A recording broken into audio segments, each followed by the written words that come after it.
Stop what you're doing, guys.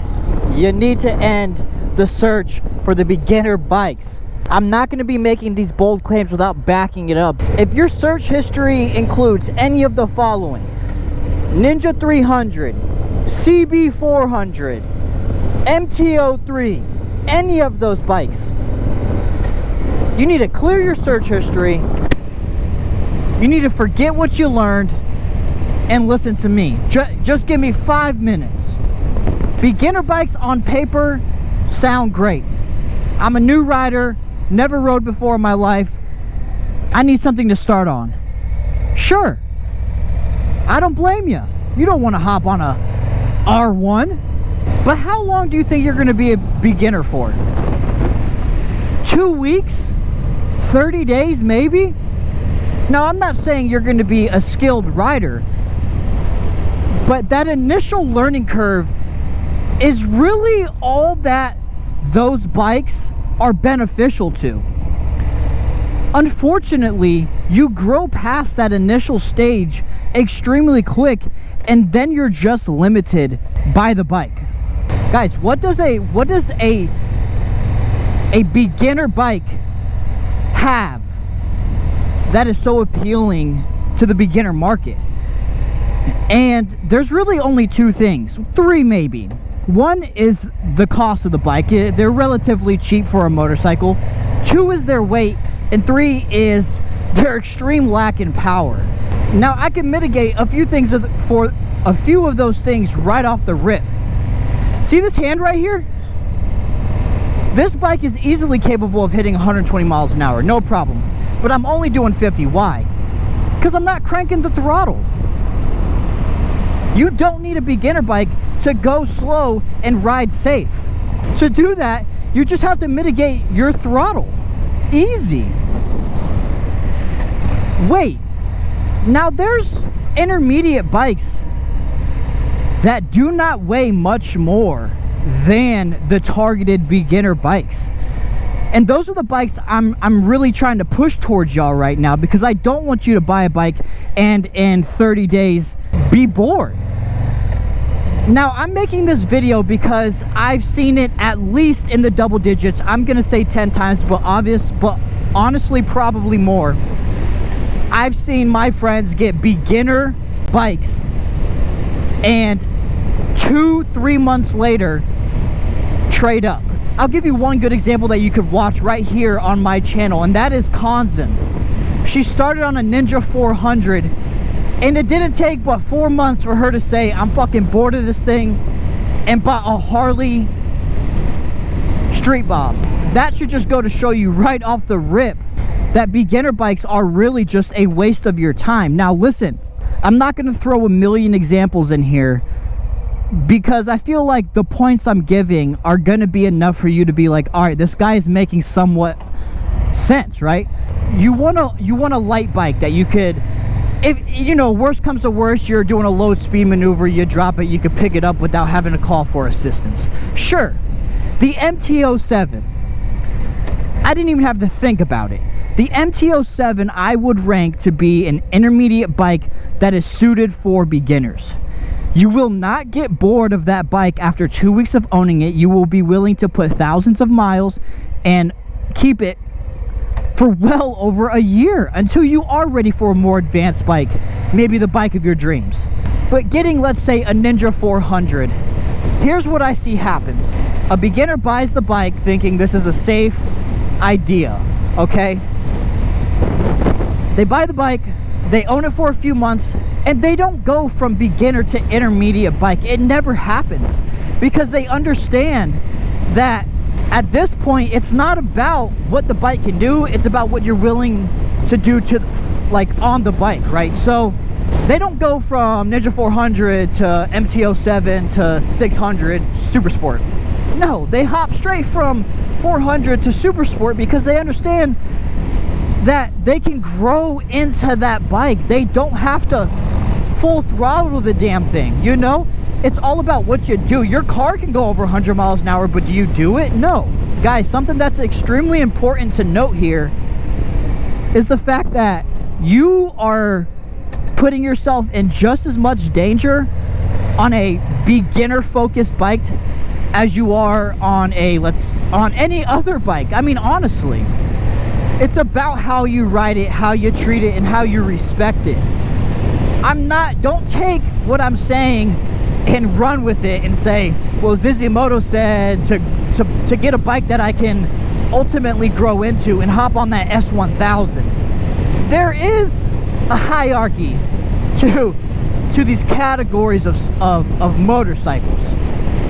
But I'm trying to stop you from making a purchase that's just going to be more of a headache than anything else. For $2,000 more, you can get a bike that you're going to love for years. I actually think that these slower bikes dedicated to newer riders actually come with a few downfalls. One of them being a lack in power, but let me explain. You're trying to merge. Let's say you have to go on the highway, you're stuck on the bike, whatever. Merging onto a highway on a 400cc bike is not necessarily the safest thing you need to do. You can't find yourself getting out of certain sticky situations if you need to accelerate.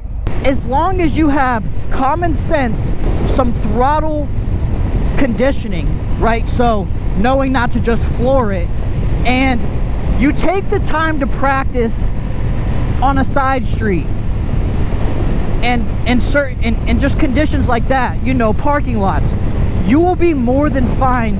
You're gonna save yourself the headache of trying to get rid of the bike. Here's something that you have to stress, because I'm assuming you're a beginner rider, you look at the CCs and you don't consider anything else. Well, hear me out, guys. Stop looking at how big the displacement is, CCs, right? Stop. CCs don't determine how fast and how quick the bike is, how hard it pulls, none of that. A 600cc motorcycle is so much faster than a 650, okay? What you need to look at is horsepower, weight, and if you're able to get the number, torque. Another great example, the MT-07, the one I'm talking about in reference to this video, is a 700cc machine, but makes 70 something horsepower. And again, we want to talk about a 600cc Super Sport, 100cc smaller, and it makes over 100 horsepower. I'm not going to get into the mechanics behind that, but it does depend on how the motor is designed, right? How many cylinders, stuff like that. But if you are a die-hard Harley fan, you have to have one. I have to stress to you, do not buy any of their beginner bikes. They're overpriced for what they are. I'm on a fucking Harley, okay? They're overpriced. They are extremely slow, and as I'm finding with one of my friends, it's gonna be pretty hard to get rid of. People understand that. You pay $8,000 for an Iron 883, which makes, what, 40 horsepower maybe? I don't even know the numbers, but I'm assuming it's around 40. Or you spend $5,000 on a Ninja 300 that at least weighs less and makes the same power. If you're a die-hard Harley fan, but you're a beginner, stay away from the Harleys at first. Go get yours. Go get you an MT-07. They hold their value really well. Or a FZ6R, which is Yamaha's 650 line, which is a sport touring. Get comfortable on a motorcycle and prepare yourself for more weight when you go to buy a Harley. But seriously, guys, you need to stay away from those beginner bikes. I know I keep saying it, but I've watched it time and time again. And mind you, I'm somebody that used to recommend those bikes. But after seeing it time and time again and riding one, I realized it's a very small amount of time that bike would be considered beneficial to you until it starts hindering your learning curve. Most naked bikes will also suit a beginner rider because of how lightweight they are. But be careful. Like I said, don't buy the MT-09 or the Super Duke 1290 or whatever the fuck that bike is, because that thing's ridiculous. But also don't look at the CCs, right? See how much power it's putting down. I would say for a beginner, anything under 100 horsepower and some common sense, you'll be more than okay. As long as you're safe with this hand right here, you won't get yourself in any kind of sticky situation. But you do have to remember that even on a bike that makes 40 horsepower, you're putting yourself in the same situations as you are on a faster bike. The speed limit's 40, go 40, right? And that's the thing. Beginners don't tend to speed like that. So having a bike that just doesn't really want to move seems kind of redundant, if you ask me. But all right. I feel like I've been repeating kind of the same stuff. Just question to yourself and think long and hard. How long will I be considered a beginner before I get put into the intermediate category range, right? Not hauling ass, dragging knee, but you're comfortable, right? And I promise you, it really won't take that long. You know, if you dedicate 1 hour a day for 2 weeks, you will be golden. And you will thank me, I promise. I promise. Don't ride beyond your limits. Because the bike can do 150 doesn't mean that you need to do 150. Stay visible, guys. That's what I'm doing here. I'm coming over to the left so these people in the middle lane can see me. And just ride safe.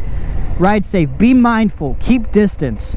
And you guys will be more than fine. And you won't have to deal with getting rid of a beginner-focused bike right after you break out of that beginner stage.